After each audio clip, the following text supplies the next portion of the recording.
And welcome back, everybody, to another deck profile. This is going to be on my Branded Bystial or Branded Bystial deck profile. I've been working on this deck still for some time and still working on what changes to make. And while the changes compared to last deck profile are not going to be a lot, at least there are going to be a couple that have made things just a little bit easier to be able to play in this format. This deck, unfortunately, does still lose quite hard, actually, to other decks. Well, not necessarily other decks in particular, but it will lose pretty easily to Ash or Imperm. And I have found that, yes, in fact, it has caused a hard stop. So I have found myself replacing some cards and instead playing some other more defensive cards to try and be able to compete in the meta. So this is what we've got so far. And now I want to say immediately that the next update to this deck is going to be in May, when the next wave of support comes out for Branded Bystial, because that's going to be a huge game changer. This format hasn't necessarily been absolutely the best for Branded, in my opinion, but it has still been very solid. We do still need some ways of being able to play around certain interruptions, but we're going to get straight into the deck profile from here. So, like I said, not a lot of things are going to be so different from last time. It's really just a couple of cards when it comes to the main deck. But over here, we're running double Blazing Cartesia. The reason why I'm still running on 2 is because I find this to be just the most consistent number so far, if I'm completely honest with you. So with that said, there are going to be a lot of circumstances where 2 does in fact come up, and it has happened quite a bit, whether it's with fusion deployment, so getting one out with fusion deployment, or just being able to add one with Branded Loss. There are just many ways of wanting to get your hands on a Blazing Cartesia, and with her effect, and considering the new fusion monster that we have, it just makes sense to want to run 2, to be able to use her effect more than once. She's also a tuner, which is going to matter in this version of the build. Next, we've got triple Fallen of Albaz.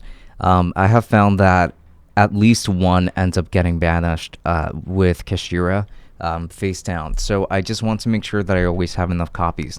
Even then, I'm always able to cycle through 3 regardless, pretty much every game that I play, or at least every grind game. So having 3 to me is still essential. If I could play a 4th one, which I mean quite technically I do, I would, but as it is, 3 is pretty good. Then we've got triple Aluber, the Jester of Despia over here. So you're going to be running to want 3 of this card because he's just going to be your main searcher for your branded spells and traps, particularly spells, obviously, and particularly for branded fusion. So this is going to be a very important card to run. You're going to want to run it at 3 always. We've got 1 Despian Tragedy. I haven't found myself missing the second one necessarily, even though this is still a pretty good searcher. Oftentimes, because of how I end up drawing cards in this deck, I end up still drawing the cards that I need along with Tragedy. So Tragedy can sometimes be somewhat redundant, which is why I'm not a huge fan of running more than 1.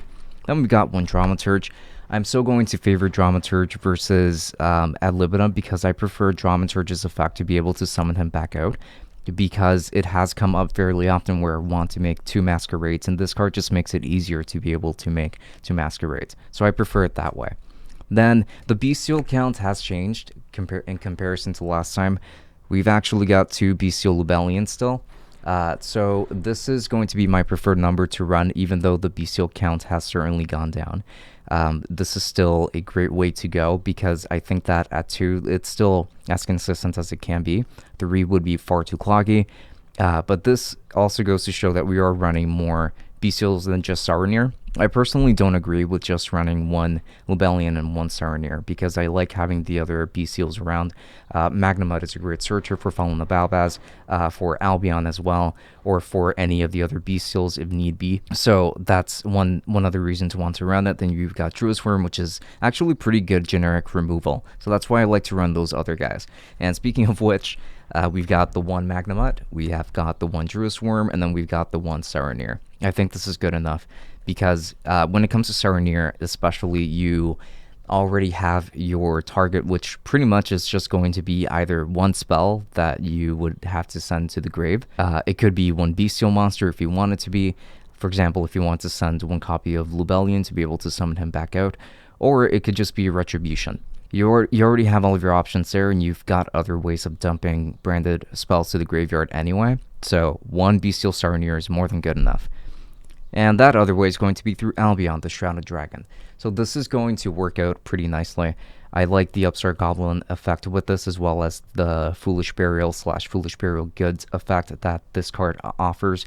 So it's still going to be great to play it at 1. Then we've got Tri-Brigade Mercury over here. I've only got 1 copy of it. I decided to cut it so that I could run more consistency cards, as I found that running those other cards was actually a better call than running multiple copies of this card, because I found that running other spells was actually better for gaining access to Tri-Brigade Mercurier. So I've actually got greater access to this card because of that, and I personally do prefer to use it for its banishing effect, or its searching effect, I should say.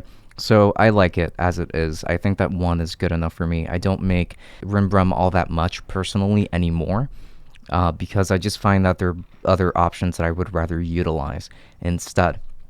Then for hand traps, I've only got triple Effect Veiler over here. I think that Effect Veiler is probably one of my favorite ones, because it does hit a lot of cards quite nicely, and it does play around a bunch of other cards as well. So this is quite nice. I like Effect Veiler for what it is, and I can also use Effect Veiler more than once per turn. That's one thing that I really like about it. Not to mention that when it comes to Effect Veiler, I can also use it to fuse with Blazing Cartesia if I need it. I can also banish Effect Veiler from my own graveyard to bring out one of the Bestials, which is another great point in my opinion for wanting to run Effect Veiler. Then we've got 1 Dark Magician over here. So this Dark Magician is going to be here, obviously, just for the Dragoon plays. Now, with that said, let's move on to the spells. And Trap, because in this build, we're only running a single trap. We've got double, triple Tactics Talons. I am still on Talons because I think that Talons is super useful, especially in this format, where Kashira is just being triggered at all times, or just being triggered at all times. So this is a great card to be able to run. You can take your opponent's Arise Heart if need be. You can also go as far as to draw 2 cards if you want that, which is what I prefer to do with Tactics Talents, but either way, being able to take your opponent's monsters is a pretty big deal. Then you've got triple Super Polymerizations. Technically, there's only 1 target in the extra deck, but I think that Super Poly is still such an incredible board breaker. So oftentimes I have seen that my 1 Super Poly target ends up being bounced back, or I can still make other cards with it. Like, I have been able to make Proskinian with Super Polymerization fairly often as well. So while there is technically just 1 Super Poly target, I think that has been good enough as it is. Like, it works out. Then we got triple Allure of Darkness. This is going to be for additional draw power, so I like it. I like running Allure of Darkness as it is. Who knows if in the future I will end up cutting this, but right now I actually like what you're able to do with it. Then you've got double Fusion Deployment. I think that too is really good enough, because I don't think that you have enough targets in this deck to really justify 3, personally. So 2 is just what's going to work out. Now, Fusion Deployment is a really good card to run, but your opponent knows better than to ash it. So let's also be honest on that front. Your opponent isn't going to ash Fusion Deployment because they know that Branded Fusion is coming. Your opponent is going to be savvier than that. Then we've got triple Branded Opening. This card is going to be a great searcher as well, and it offers great protection for your fusion monsters from the graveyard, which is why 3 is so important. I've tried running 2 before, but 2 just isn't enough, because you won't see this card enough, or at all if you're just running 2. So you have to run 3, even if you do have a lower Despia count in your deck. It's going to go up considering the new support coming up pretty soon anyway, so you're going to want to run 3. And you've got triple Branded Fusion. This is going to be for obvious reasons. This is going to be the main engine card of your deck. This is what's going to make your main boss monsters. So you're going to want 3 copies of this. Then you've got 1 Branded in White, because this will allow you to fuse using monsters in your graveyard if you have a Fallen of Albaz in the graveyard, which I think is very important and comes up a lot. So I really like Branded in White. I prefer it over Theater for that reason, which is why I'm playing it over Theater.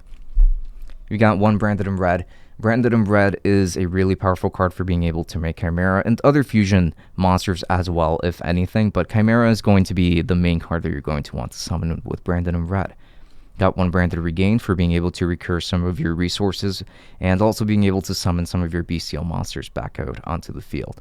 You've got one Branded Lost. This is going to be a great searcher and a great way of protecting your fusions as well. Can't protect them from Ash Blossom, unfortunately, but it does still offer a lot of great protections and in a lot of different ways. So the activation of your of the effects that fusion summon cannot be negated, but the effect themselves can't be negated. So it does still offer protections against cards that negate the activation. So that's still pretty good. But the searching effect is what I like the most about Branded Lost. Then you've got one Called by the Grave. This is a card that I decided to play because unfortunately Ash Blossom is just way too prevalent right now, and this deck loses very hard to it. So I have to run this card. Though I am thinking of adding Crossout Designator package at some point. I'm just thinking of what cards to replace, or if it's just maybe something that I should just keep in the side deck just in case. Then you've got one Foolish Burial. This is going to be for consistency purposes, to be able to send either Saronir or Tragedy, just depending on what you have available to you and depending on what you need. You've got one Gold Sarcophagus. So this card I think is going to be super useful for either getting rid of Tragedy or Tri-Brigade Mercurier and then being able to get the searching effect right off the bat, which is why I think this card is so useful and I like running it a lot in this deck. Then the only trap we're running here is just going to be one copy of Retribution, because this is the only one that isn't technically a brick as is, and it does allow you to recur some resources as well. So it's the only trap I'm going to run in this build, at least until the new wave of support comes out. Now we're going to move on to the extra deck, and then we're going to do the side deck after the fact. So we're going to work off of that in that order. Now, for the extra deck, we've got one Red Eye Stark Dragoon. So Dragoon is going to be a great card. It's going to offer a lot of protection, not only for himself, but also when it comes to other cards your opponent decides to activate. You can discard one card and negate the activation of any card and destroy it, and it gains 1000 attack, which is just super valuable. This card is really hard to get over. Even though it can get Lava Golemed very easily or Kaiju'd, this card is still super powerful to have around, because those are also more niche choices from your opponent. You've got one Grand Goignol, the Dust Dragon. This card is pretty good for helping you dump some monsters into the graveyard. I like to dump Albion usually with this card, or just a different Albaz fusion to be able to have the searching effect at the end phase. His effect when it comes to special summoning doesn't really come up as often anymore, but it is still very, very good. Because when I get to summon Praskinian with it, that Praskinian stays on the field for a while, so I like it. You've got double Mirror Jade. I think that 2 Mirror Jades is still the way to go. I wouldn't really drop this down even with the new wave of support. There are other cards that I would rather cut instead, and I think that 2 Mirror Jades is just going to come up a lot, especially in the grind game. You got one Alba Lunetis. This is mostly for the searching effect. If you happen to be going up against Dragon Link, then this card will be extremely powerful, but chances are that you probably won't until another Dragon deck just happens to come about. But as it is, this card is still a pretty good searcher. It can help you search for fusion deployments or branded fusion as it is. This is going to be Guardian Chimera. The Guardian Chimera is a super powerful card. Your opponent is going to want to get rid of it immediately, especially because of that super high attack of 3300. Same with the defense as well. But the ability to be able to draw and then pop, just depending on what materials you use or from where, is just really useful. You've got one Rimbrum, the Striking Dragon. This card, I don't really use it so often. What I do end up doing with it is that sometimes with Grand Goignol, or even with Mirror Jade, I will send it to the graveyard and then use its effect to banish itself and then bring out Fallen of Albaz so that I can use Fallen of Albaz to fuse into another Albaz fusion. So that's usually what I tend to do with Rimbrum. I don't really tend to bring him out on the field as it is. Then you've got one Lubellion. I think that one is still good enough even in this current format. What I have noticed is that when it comes to Kashtira, they will either want to get rid of your Guardian Chimera or your Red Eye Stark Dragoon. So either way, you're going to have access to Lubellion for the most part. It's rare that my opponent will want to go for this. So I figured that I might as well just keep it at 1, because it's very low risk of getting banished or for your opponent to get rid of it. You got double Albion. This is a great searcher, and it's going to be probably the main fusion monster that you will try to make with Branded Fusion as well, to be able to step up to either Mirror Jade or even Lubellion so they can go into something else. You've got Double Masquerade, because I'm still a huge fan of this play.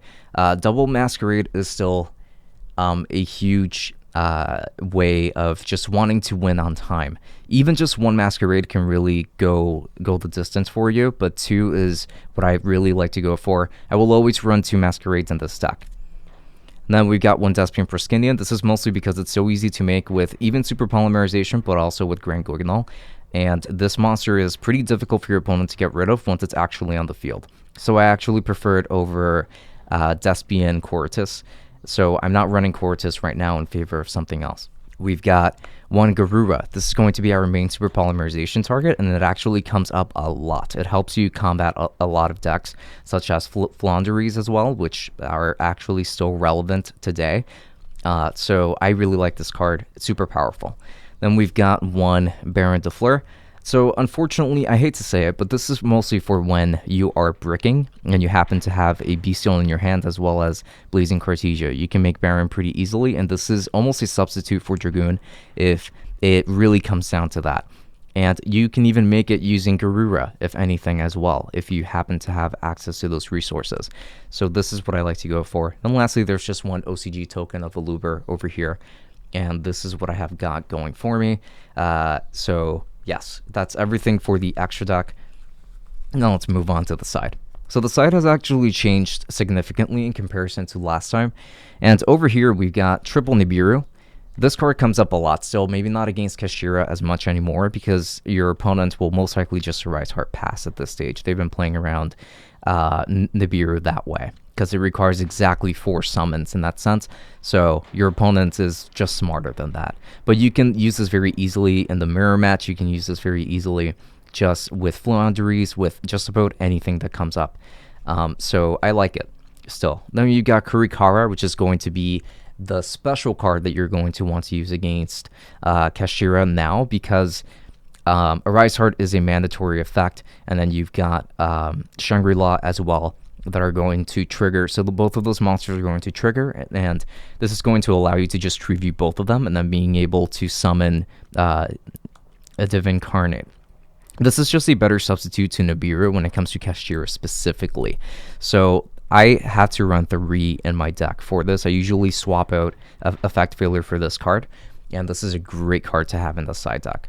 You got Triple Ghost Spell, which likely will not stay here for very long because I don't side her in very often, just considering that they're better cards to side in right now when it comes to different matchups, even for the mirror. So I just don't think Ghost Spell is really that useful in this format, at least. Then you've got Triple Lightning Storm, which does come up.